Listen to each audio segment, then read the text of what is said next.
Hey guys, what's up? It's Adrian Ortiz, AMO Fitness. So we guys finished the lower body trigger point mobility. Now we're going to get into the patterning. So after the joints are open, now we want to turn stuff on and resequence how our muscles fire to protect our back from injury. So we're going to start laying down on the ground, hands overhead, feet straight.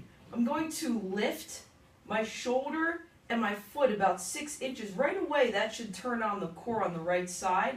And I'm going to continue to roll over, hitting the side of my left body, the entire rib and lat, and I'm going to roll over. To come back, I'm going to lift my right shoulder, same thing, 6 inches, squeezing the shoulder, lift my glute, and push back slowly. Keep pushing through the shoulder blade, and then come right back down. I'm going to do 3 of those per side. Make sure you don't flop and you're actively pushing the ribs. When you guys come back, make sure when we lift and push that you're driving your ribs. You're taking your back and pushing it. See how I'm pushing my back so it doesn't flop. Okay, so you're going to do 3 of these per side. 3 to 5. If you need more, do more. Next, I'm going to lay down completely flat.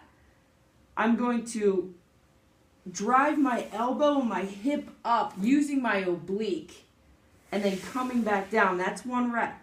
I'm going to do 5 reps per side, trying to hit my elbow to the top of my thigh. You really have to use that hip, and your oblique right here is where you should feel it to come up and meet. Again, I want to do 10 of those on each side, pushing my ribs down hard into the carpet or flooring, whatever you have. Again, I'm re-stretching out nice and long and slide. Obviously, you might have to crunch down a little bit to meet it or pull your hip up, whatever works for you. Last but not least, we're just going to start on some crawling patterns. So stay right here and notice my back's nice and flat. Okay, I can put a foam roller or any object right on the small of my back. And all I want you to do for a minute is lift opposite arm and opposite back. When retraining the back, we don't want to tilt our pelvis forward like this. Okay? And then when I'm moving, my butt's going to wiggle. I want my core to be as stable as possible, just pulling up. And if you're doing this correctly, okay, you should really start to feel this in the core. You can even start moving around like I'm doing. Okay? That feels okay and you don't have any pain. Just start going and moving a little bit. See if you can crawl on your hands and knees for the next 2 minutes like this. Remember, peeling off very slowly, trying to minimize any hip wiggle.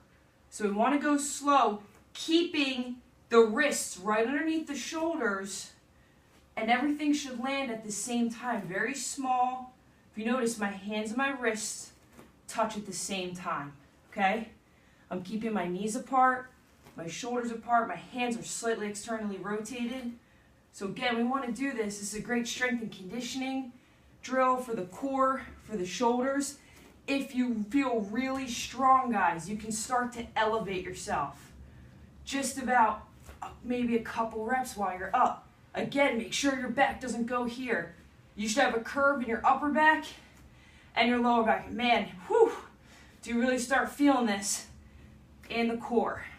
Again, if you feel like it's too much, just drop down and keep moving, okay? All right, guys, that was our 3 patterning drills. We had our ipsilateral roll, we had our alligator touches, and our forward and back. We started off on our knees. I recommend to do that every single day if you're in back pain, and if you're not, as a rehab protocol. The ipsilateral rolls, try to hit 6 of those every single day, right, left. As for the alligators, again, 10. If your back is hurting, if it's not, you can drop it down to 5, or just do what you can. And the last one, you should be crawling almost every single day. So the crawl, like I did, start off on your knees for maybe a minute. Once you start feeling better after a couple weeks, you can start raising and elevating. Again, you should start with 1 to 2 minutes of crawling. Once you have that down, 2 minutes every single day. So it's Adrian Ortiz, AMO Fitness, www.amofitness.com.